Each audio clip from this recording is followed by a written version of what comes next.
मौत के बाद आत्मा कितने दिन भटकती है? मृत्यु जीवन का अटल सत्य है, यानी जिसका जन्म हुआ है उसकी मृत्यु निश्चित है।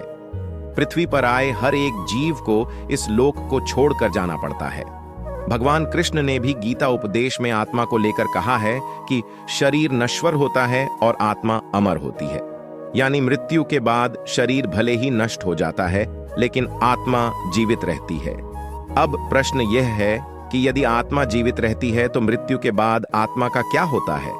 इसका जवाब आपको हिंदू धर्म के महत्वपूर्ण और पवित्र ग्रंथ गरुड़ पुराण में मिलेगा। गरुड़ पुराण में भगवान विष्णु के वाहन पक्षीराज गरुड़ पूछते हैं, नारायण, मृत्यु के बाद आत्मा का क्या होता है और आत्मा कितने दिनों के बाद यमलोक पहुंचती है? गरुड़ के सवाल का जवाब देते हुए भगवान विष्णु कहते हैं, मृत्यु के बाद जीवात्मा को यमलोक तक की यात्रा करने में पूरे 47 दिन लग जाते हैं। इन 47 दिनों के दौरान उसे कई तरह की यातनाओं का भी सामना करना पड़ता है। मृतक व्यक्ति ने यदि अपने जीवन में पाप कर्म किए होंगे तो यमदूत पापी आत्मा को गर्म वायु और अंधेरे रास्ते से यमलोक ले जाते हैं और मार्ग में उसे कई तरह की यातनाएं झेलनी पड़ती हैं। इसके बाद आत्मा को आकाश मार्ग से वापस उसके घर छोड़ दिया जाता है।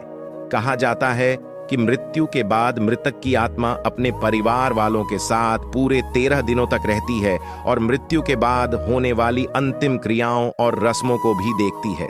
13 दिन बाद जब आत्मा का पिंडदान, 13वीं और ब्राह्मण भोज आदि किया जाता है तो इसके बाद यमराज के यमदूत आत्मा को फिर से लेने के लिए आते हैं।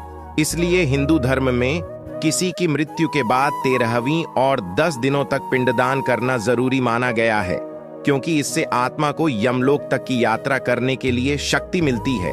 लेकिन इसके बाद भी यमलोक तक की यात्रा आत्मा के लिए आसान नहीं होती है। यदि यह जानकारी आप सभी को अच्छी लगी तो कृपया वीडियो को लाइक करें, शेयर करें और YouTube चैनल को सब्सक्राइब करें। जय मसीह की।